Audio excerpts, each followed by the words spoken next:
नमस्कार दोस्तों, DJ sir maths पर आपका हार्दिक स्वागत है। हम लोग नंबर सिस्टम जो है पढ़ रहे हैं और नंबर सिस्टम जो है एक बड़ा चैप्टर है।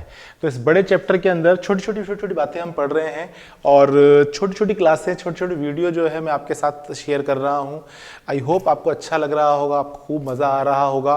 ठीक है, इससे पहले की वीडियो अगर आपने नंबर सिस्टम के मेरे नहीं देखे हैं तो ऊपर आई बटन आ रहा होगा, हाँ यहाँ ऊपर कहीं ना कहीं आएगा भी, तो उसमें जो है आप जाकर चेक करना और अपने पहले के वीडियो आप देखना और फिर उसके बाद जो है इस वीडियो को भी देखना पूरा आप। आज मैं आपको नंबर सिस्टम में बता रहा हूँ संख्याओं के बारे में। अच्छा, हमने आपके अंक पढ़े थे, संख्या पढ़ी थी, संख्याओं को लिखना और पढ़ने पर भी हमारी बातचीत हो गई थी। ठीक है, अभी हम बात करेंगे संख्याएं आपके कितने प्रकार की होती है ना। संख्याओं के प्रकार, संख्याओं के प्रकार, संख्याओं के प्रकार, टाइप ऑफ नंबर्स जो हैं हम डिस्कस करेंगे। तो अब देखो, सबसे पहले हम जो संख्याओं के प्रकार पढ़ते हैं वो क्या होती है। पहली संख्या आपके पास क्या होती है, प्राकृत संख्या। प्राकृत संख्या पहला नंबर आपके, है ना। प्राकृत संख्या, प्राकृत संख्या वही जिसको हम कहते हैं नेचुरल नंबर। क्या बोलते हैं इसको हम, नेचुरल नंबर। तो ये आपके natural number, natural number. Clear. अभी आप देखना, दूसरा जो आपके पास होता है वो होती है पूर्ण संख्या। पूर्ण संख्या, पूर्ण संख्या क्या होगी, बोले होल नंबर। पूर्ण संख्या आपके पास क्या होती है, होल नंबर। तो ये आपका होल नंबर, होल नंबर। अच्छा, इसके बाद तीसरे नंबर पर हम बात करते हैं तो हमको मिलता है आपके पूर्णांक संख्या। पूर्णांक संख्या जिसको हम इंटीजर बोलते हैं, है ना, पूर्णांक संख्या। इसके बाद देखो, चौथे नंबर पर हम बात करते हैं तो सम संख्या, सम संख्या। इसके बाद क्या होती है, बोले पांचवें नंबर पर विषम संख्या होती है, विषम संख्या। ठीक है, और देखते हैं अपन सम संख्या, विषम संख्या के बाद छठे नंबर पर अगर हम बात करें तो आपको क्या मिलेगी, भाज्य संख्या, भाज्य संख्या। सातवें नंबर पर अभाज्य संख्या, अभाज्य संख्या। आठवें नंबर पर बोले सहभाज्य संख्या, सह अभाज्य, अभाज्य संख्या, सह अभाज्य संख्या।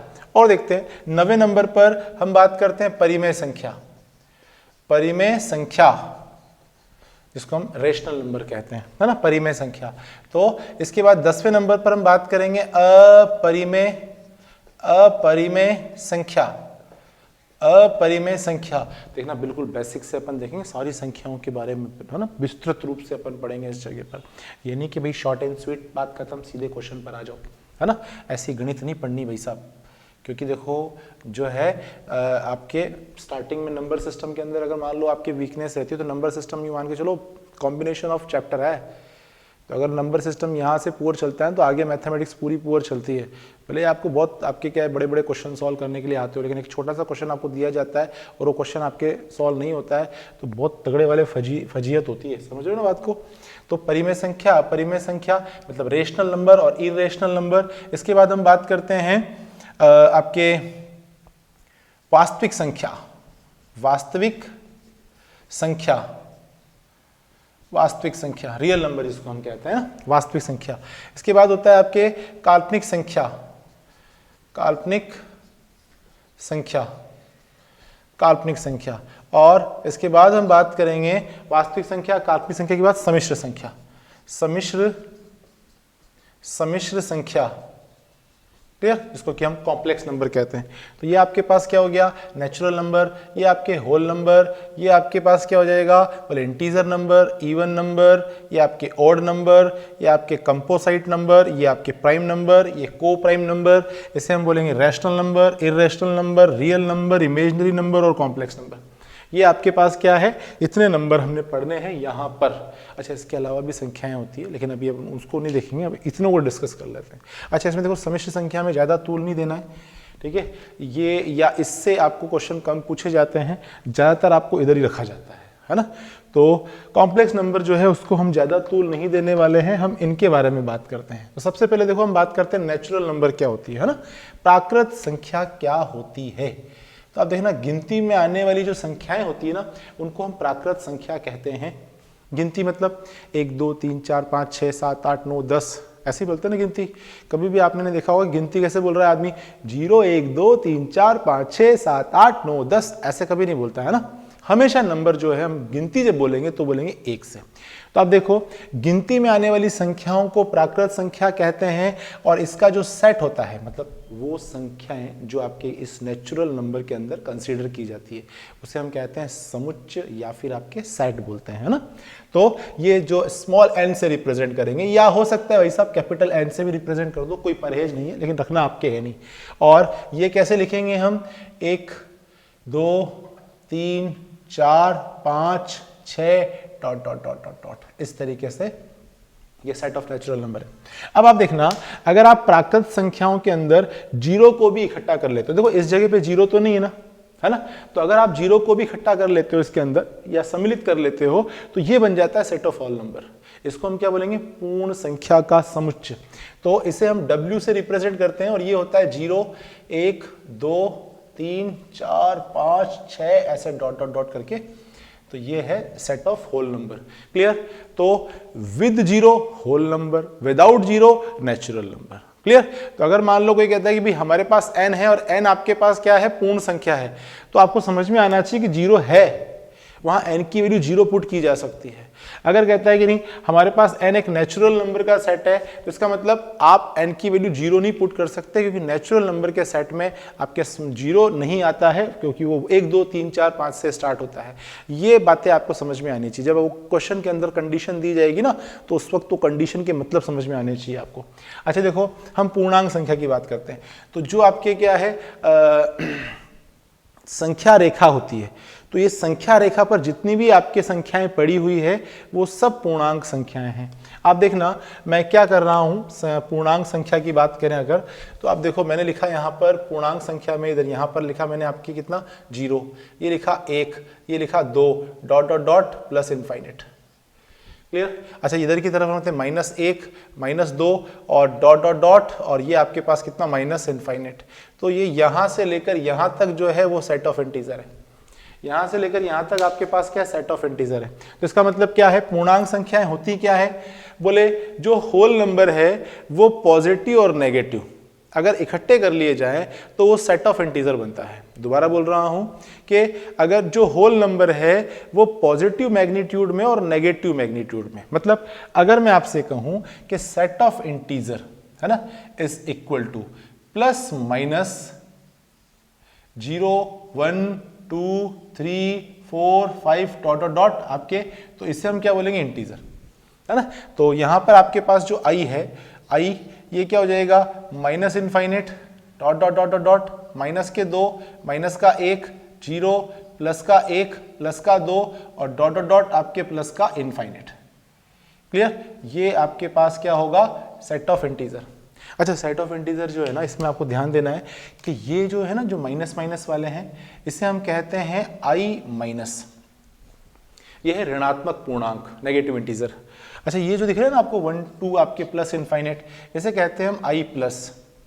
ये आपके पास होता है पॉजिटिव इंटीजर, हिंदी में कहते हैं इसको धनात्मक पूर्णांक। अच्छा ये भाई साहब दिख रहे हैं आपको बीच में 0, ये भाई साहब जो है ये ना तो पॉजिटिव है, ना तो पॉजिटिव है और ना ही नेगेटिव है। 0 ना तो पॉजिटिव है ना ही नेगेटिव है, लेकिन हाँ 0 जो है वो एक इंटीजर है। तो 0 is a integer, but negative integer है कि पॉजिटिव इंटीजर ये नहीं है ना।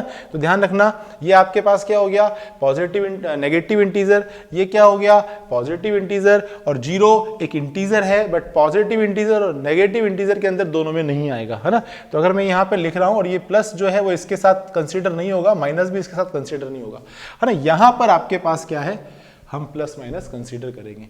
क्लियर है बात। तो पूर्णांक संख्या आपको क्लियर होगी कि पूर्णांक संख्या होती क्या है।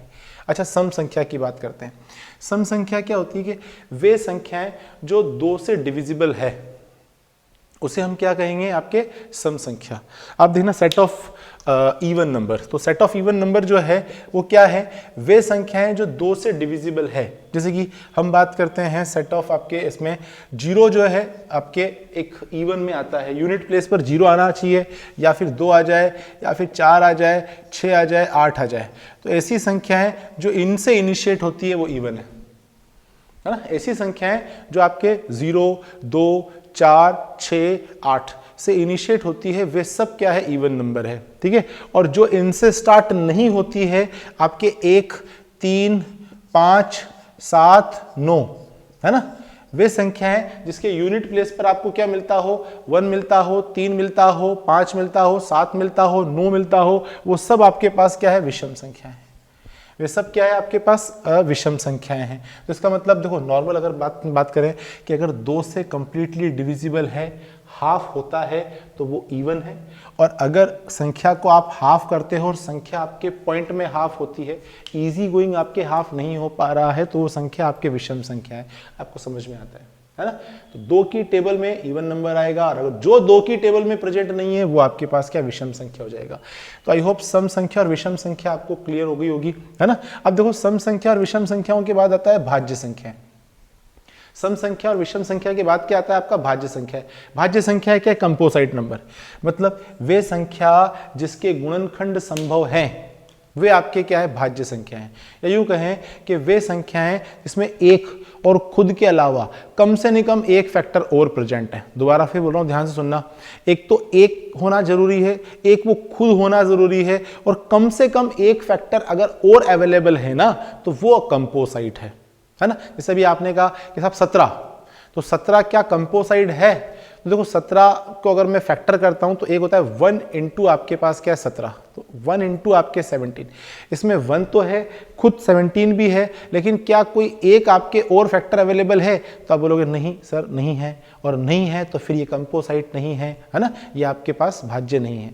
भाज्य होने की शर्त सिर्फ एक ही है कि एक तो खुद हो, एक हो, इसके अलावा एक और अवेलेबल हो। मिनिमम, ज्यादा कितने भी हो सकते हैं, है ना, लेकिन कम से कम एक अवेलेबल और होना चाहिए, तब जाकर तो वो कंपोजिट है, अदरवाइज नहीं है। जैसे भी उदाहरण के तौर पर मैं एक संख्या ले लेता हूं 20, तो 20 में देखो 1 भी है, 20 भी है, इसके अलावा 4 भी है, 5 भी है, 10 भी है ना, 2 भी है। तो इसका मतलब हम तो एक ही मांग रहे थे, यहां तो भीड़ लग गई, है ना। तो ये आपके क्या है, कंपोजिट। अच्छा, और देख लेते हैं। जैसे कि मान लो मैंने लिया यहां पर आपके पास 25, तो 1 भी है, 25 भी है, इसके अलावा आपके 5 है। 5 के अलावा 25 किसी और टेबल में, किसी और की टेबल में आता है, बोले नहीं सर नहीं आता। तो बताओ, मिनिमम एक तो है ना एक्स्ट्रा हमारे पास, तो इसका मतलब 25 जो है वो एक भाज्य संख्या है, कंपोजिट नंबर है। और देख लेते हैं अपन, जैसे सपोज मान लो मैंने 21 लिया, तो 21 में देखो 1 है, खुद 21 भी है, साथ में 3 है, और ये 7 है, तो मिनिमम एक चाहिए। यहां तो 2 पड़े हुए हैं ना, तो इसका मतलब क्या हुआ, 21 जो है वो एक कंपोजिट नंबर है ना। 21 क्या है, एक भाज्य संख्या है। आई होप आपको समझ में आ गया होगा भाज्य संख्या क्या होती है। चलो बातें करते हैं हम अभाज्य संख्या के बारे में, कि अभाज्य संख्या क्या होती है ना। प्राइम नंबर क्या होता है, आप देखना, प्राइम नंबर कि यदि किसी संख्या में एक और खुद के अलावा किसी और संख्या का भाग नहीं जाता है, तो संख्या को क्या कहते हैं, हम अभाज्य संख्या कहते हैं। ध्यान रखना, अभाज्य संख्या जो है, दोबारा बोल रहा हूं, कि वे संख्या जिसमें एक और खुद के अलावा किसी और संख्या का भाग नहीं जाता है, उसे हम क्या कहते हैं, अभाज्य संख्या कहते हैं, है ना, प्राइम नंबर कहते हैं। जैसे कि हम बात करते हैं यहां पर 2, एक आपकी अभाज्य संख्या है। कैसे है कि देखो, 1 और 2 के अलावा किसी और संख्या का भाग नहीं जाता। 3 की बात करते हैं अपन, 3, तो 1 और 3 के अलावा किसी और संख्या का भाग नहीं जाता। अच्छा, 5, तो 5 में भी 1 और खुद 5 के अलावा किसी और संख्या का भाग नहीं जाता। अगर हम बात कर रहे हैं 7, तो 7 में भी 1 का जाता है और 7 का जाता है, किसी और नंबर का भाग नहीं जाता। अगर आप बात करते हो 11, तो 11 में 1 का जाता है, खुद 11 का जाता है, इसके अलावा भाग नहीं जाता। अगर आप बात करते हो 13, तो 1 और आपके पास 13, इसके अलावा कोई और दूसरा नंबर प्रेजेंट नहीं है। 17 की बात करें तो 1 और आपके पास क्या है, 17, इसके अलावा आपके क्या है, खुद 1 और आपके 17, तो इसके अलावा कोई और फैक्टर अवेलेबल नहीं है। तो डेफिनेशन बड़ी क्लियर कट है, क्या है कि यदि कोई संख्या आपके प्राइम नंबर तब होती है जब उसमें एक और आपके खुद के अलावा किसी और संख्या का भाग नहीं जाता है ना, तो वो क्या कहलाती है, आपके प्राइम नंबर कहलाती है, भाज्य संख्या कहलाती है ना। और अगर आपके फैक्टर कैसे होती है कि वही संख्या जिसके केवल और केवल 2 गुणनखंड प्रेजेंट हो, जिसमें से एक हो और दूसरा खुद वो हो, है ना, तो उसे हम क्या बोलेंगे, प्राइम नंबर बोलेंगे। तो आई होप आपको ये समझ में आया होगा। अभी बाद में देखो, अभी तो फिलहाल इनके बारे में हम पढ़ रहे हैं, अभी इनमें से एक एक चीज़ को उठाएंगे और फिर उसके बारे में हम ढंग से पढ़ेंगे, है ना। तो अभी केवल नॉलेज ले रहे हैं अपन इस क्लास के अंदर कि क्या होती है। अभी आप बताओ, इसको अभी खोल के बैठे हैं ना, तो इसके ऊपर ही बहुत सारे क्वेश्चन बनेंगे। क्या क्या क्वेश्चन बनेंगे उस पर मैं बात करूंगा, लेकिन अभी पहले नॉलेज दे रहा हूँ मैं आपको, तो ये समझ लो, फिर बाद में अपन जो है इसको, अभी को प्राइम की बात करते हैं। को प्राइम बेसिकली होता क्या है, तो देखो पहली चीज तो आपको पता होना चाहिए कि ऐसे संख्या युग्म या 2 से ज्यादा संख्याएं भी हो सकती है, ऐसा नहीं है कि केवल 2 ही होंगे, 3 संख्या भी हो सकती है, 4 भी हो सकती है। कंडीशन है कि इन संख्याओं का मसप हमेशा 1 आना चाहिए। तो वह संख्याओं का सेट जिसका HCF आपको क्या मिलता है, 1 होता है, वे रेस्पेक्टिवली को प्राइम होते हैं, है ना। अच्छा, इनका प्राइम होना जरूरी नहीं है ना, इनका प्राइम होना जरूरी नहीं है। मतलब सर समझ में नहीं आया, चलो थोड़ा सा हटा देते हैं। तो अभी आपके क्या है, थोड़ी स्पेस कम थी तो स्पेस बनाइए। और अभी देखो हम बात कर रहे थे इसके ऊपर, सहभाज्य संख्या के ऊपर। तो आप देखना, सहभाज्य संख्या के बारे में मैंने क्या कहा कि ए और बी को प्राइम होगा, सहभाज्य होगा जब आपके इसका HCF क्या होगा, आपके 1 होता है। ये सबसे पहली शर्त है, प्राइम शर्त है ना। अच्छा, आपको पता होना चाहिए कि जो क्रमानुगत प्राकृत संख्या होती है वो को प्राइम होती है। क्रमानुगत प्राकृत संख्या सहभाज्य होती है, सहअभाज्य होती है। अच्छा देखो, आपका ध्यान आकर्षित करना चाहूंगा, आपके क्रमशः प्रकार नेचुरल नंबर का मतलब क्या है। जैसे कि मैंने कहा 2 और 3, मैंने कहा 3 और 4, मैंने कहा 7 और 8, मैंने कहा 11 और 12, मैंने कहा 41 और 42, मैंने कहा 99 और 100, मैंने कहा 1000, आपके पास क्या है 2 और 1003। ये सब को प्राइम है। अच्छा देखो, इसका और इसका इंटरवल कितना आ रहा है, 1। तो कई बार टीचर आपको इस तरीके से बताते हैं कि भाई अगर आपके पास क्या है a minus B is equal to 1 है, मतलब 2 संख्याओं के बीच इंटरवल जो आ रहा है वो 1 है, तो वे को प्राइम होगी, है ना। तो आप यूं भी समझ सकते हो, लेकिन देखो ये पूरी तरीके से सही नहीं है, क्योंकि अगर मैं आपसे कह रहा हूं कि एक मेरे पास 11 है और एक 17 है, तो ये भी को प्राइम है। अगर मैं कह रहा हूं कि एक मेरे पास आपके 19 है और दूसरा आपके 31 है, तो ये भी को प्राइम है, ठीक है। अगर आप केवल ये देखते हो ना, तो फिर हो सकता है आपको थोड़ी सी असहजता महसूस हो इस चीज को मानने में। क्यों? क्योंकि आपने क्या बोला, a माइनस बी, मतलब इंटरवल यदि 1 है तो को प्राइम है ना। तो इंटरवल यदि 1 है तो को प्राइम है, ये बात सच है जितनी ये कि ये को प्राइम है। और ये इसलिए क्योंकि इसका और इसका HCF जो है वो 1 आ रहा है। HCF क्या आ रहा है, अच्छा इसका और इसका HCF भी कितना आ रहा है, 1 आ रहा है। तो प्राइम जो आपके पास कंडीशन है वो ये है कि अगर 2 या 3 संख्याओं का जो HCF है वो 1 मिल जाता है तो वो रेस्पेक्टिवली को प्राइम है, ठीक है। और प्राकृत संख्याएं, जो क्रमानुगत प्राकृत संख्या है वो सहभाज्य होती है। ये आपके पास क्या है, यहाँ पे लिखा हुआ है। इन सबका मसप एक आ रहा है, देखो आप चेक कर लो किसी का भी, सबका मसप एक आ रहा है। तो ये आपके पास क्या होगी, को प्राइम होगी। आई होप आपको चीजें क्लियर समझ में आई होगी। अच्छा, और देखते हैं अपन यहाँ पे आपके जो असहभाज्य संख्याएं हैं। तो कई बार बच्चा क्या करता है, सहअभाज्य को अभाज्यता से रिलेट करता है, ठीक है। सहअभाज्यता को अभाज्यता से रिलेट करता है। तो ध्यान रखना, को प्राइम नंबर का प्राइम होना आवश्यक नहीं है। दोबारा बोल रहा हूं, को प्राइम नंबर का प्राइम होना आवश्यक नहीं है। जैसे इन संख्याओं को आप देखो, क्या 4 अभाज्य संख्या है, आप बोलोगे नहीं है। क्या 12 एक अभाज्य संख्या है, आप बोलोगे नहीं है। क्या 100 में किसी का भी भाग नहीं जाता, बोले नहीं गुरुजी जाता है, 10 का जाता है ना, 50 का जाता है, 25 का जाता है, 4 का जाता है ना। तो इसका मतलब ये भी अभाज्य नहीं है। क्लियर। अच्छा 42 को देखो, 8 को देखो, है ना। तो इस जो आपके संख्या युग्म है, इसमें इन संख्याओं का अभाज्य होना जरूरी नहीं है ना। तो आप ध्यान रखना, आपको क्या क्या बात पता चली कि अगर 2 या 2 से ज्यादा संख्याओं का HCF 1 होता है तो रेस्पेक्टिवली को प्राइम होती है। जो क्रमानुगत प्राकृत संख्या युग्म होते हैं वह सभा अभाज्य होते हैं, ठीक है, और उनके बीच का इंटरवल आपके पास 1 आता है। और ज़्यादातर जो प्रतियोगिता परीक्षाओं में क्वेश्चन लिखे गए हैं वो उसी रेस्पेक्ट में लिखे गए हैं। तो कई बार बच्चों को लग जाता है कि हाँ, अगर दो संख्याओं के बीच का इंटरवल अगर 1 है तो ही को प्राइम है, अदरवाइज वो को प्राइम नहीं है, जबकि ये बात गलत है। अच्छा, को प्राइम नंबर का प्राइम होना ज़रूरी नहीं है ना, को प्राइम नंबर का प्राइम होना जरूरी नहीं है। तो आपको समझ में आ गया होगा कि को प्राइम क्या होता है। जब ये क्वेश्चनों में आएगा तब उस वक्त मैं आपको फिर बताऊंगा, है ना। चलो अभी हम बात करते हैं परिमेय संख्या के ऊपर। मैं आपका बिना टाइम वेस्ट किए जो है काफ़ी कुछ आपको बता रहा हूँ, है ना, और ये सिर्फ नॉलेज है, समझ लो ना, एक असेट्स हैं आपके जो आपके जहन में रहने चाहिए। क्लियर। अभी इनको जब हम एक एक को खोल कर और इसके अंदर पढ़ना चालू करेंगे ना, तो इनके अंदर बहुत कुछ है, समझ, इनके अंदर आपके क्या है, बहुत कुछ है। तो ऐसा नहीं है कि मैंने आपको अभाज्य संख्या बता दिया तो अभाज्य संख्या खत्म हो गया। मैं आपको जस्ट नॉलेज देना चाह रहा हूँ, समझ रहे हो ना। एक ऐसा स्टूडेंट जिसको नहीं पता संख्याएं क्या है, जब उसको कंडीशन देते हो कि भैया ये पूर्ण संख्या है ना, ये आपके अपूर्ण संख्या है, ये आपके रेशनल नंबर है, ये इरेशनल नंबर है ना, ये कंपोसाइट नंबर है, तो वो उस शर्त की तरफ ध्यान देता ही नहीं है। कारण क्योंकि उसके बारे में उसको जो है सही से नहीं बताया गया है, या उसने खुद ने सही से नहीं पढ़ा है, बताया भी गया है तो ध्यान नहीं दिया है। तो जब जब आपको लगे कि नहीं यार मेरे को बेसिक देखना है, ये क्या होता है क्या होता है, तो आप फटाफट इस वीडियो पर आना और ये वीडियो चेक करके चले जाना, है ना। बिना किसी आपके क्या है ताम झाम के आपको सारी चीज़ें एक जगह पे मिल जाएगी और भी फटाफट मिल जाएगी, है ना, क्योंकि टाइम इज मनी, है ना। तो अभी देखो परिमेय संख्या क्या होती है। एक ऐसा नंबर जिसको आप ऐसे लिख सकते हो, P बटा Q की फॉर्म में लिख सकते हो, उसे हम क्या कहते हैं, परिमेय संख्या कहते हैं, है ना। यहां पर कुछ शर्तें हैं कि Q is not equal to 0, Q की जगह पर आप 0 नहीं रख सकते, Q की जगह पर आप 0 नहीं रख सकते।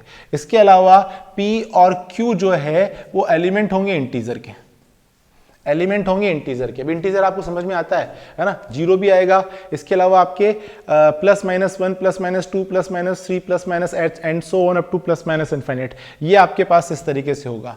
तो इसे हम क्या बोलेंगे, रेशनल नंबर। लेकिन हाँ, एक शर्त है, P और Q integer of element of integer है ना, पूर्णांक संख्याओं से निकल कर आते हैं, लेकिन Q 0 निकल के नहीं आता, है ना, उसे हमने वहीं ब्लॉक कर रखा है, ठीक है।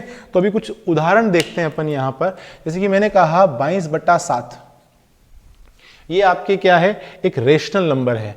मैं आपसे कह रहा हूं -1/11, ये भी आपके एक रेशनल नंबर है। अगर मैं आपसे कह रहा हूं कि 0/-5, तो ये भी आपके एक रेशनल नंबर है। अगर मैं आपसे कह रहा हूं कि 25/36, तो ये भी एक रेशनल नंबर है। आप देखो इधर की तरफ हम बात करें तो ये कितना है, 5, और ये आपके पास क्या है, 6। ये आपके पास कितना है, 6। अगर आप कहते हो नहीं गुरुजी ऐसे नहीं हो सकता, आपके ये और ये, है ना, ऐसे कर लो, उसे क्या फर्क पड़ता है, plus plus plus minus minus plus, है ना, तो ये आपके पास क्या हो जाएगा, ये रेशनल नंबर की श्रेणी में आता है। अगर मैं आपसे कह रहा हूं कि √49/11, क्या ये रेशनल नंबर है, हाँ ये रेशनल नंबर है। कारण +-7 हो जाएगा बटा 11, तो प्लस के 7/11 यस, माइनस के 7/11 यस। क्लियर। तो वे नंबर जिन्हें P बटा Q की फॉर्म में लिख सकते हैं, Q की वैल्यू आप 0, मतलब आप अगर जिद करना चाह रहे हो ना मेरे से और आप कहोगे नहीं गुरुजी -5/0, तो मैं कहूँगा भैया ये नहीं है। क्यों नहीं है, क्योंकि Q की वैल्यू में 0 नहीं रख सकता ना, इसलिए शर्त में। तो ये आपके क्या होता है, रेशनल नंबर होता है। आप सीधा साधा समझना कि नीचे की तरफ 0 नहीं आएगा, है ना। इसके अलावा P और Q इंटीजर से निकल कर आएंगे और बटे की फॉर्म में जितने भी हैं वो सब आपके क्या है, रेशनल नंबर है। अच्छा, अपरिमेय संख्या की बात करते हैं कि वे संख्याएं जिन्हें बटा के रूप में नहीं लिखा जा सकता, P/Q की फॉर्म में नहीं लिखा जा सकता, उन्हें हम कहते हैं इरेशनल नंबर। जैसे कि पाई बड़ा पॉपुलर है, पाई एक आपके पास क्या इरेशनल नंबर है। अगर मैं बात कर रहा हूं 1/√11, तो ये आपके पास क्या इरेशनल नंबर है। आप खुद सोचो ना, आपके क्या है, ये जो है वो मेरे को इस पे नहीं मिलेगी, टाइमलाइन पे आपके नहीं मिलेगा, है ना, ये इसका वैल्यू नहीं मिलेगा, इसलिए ये नहीं है।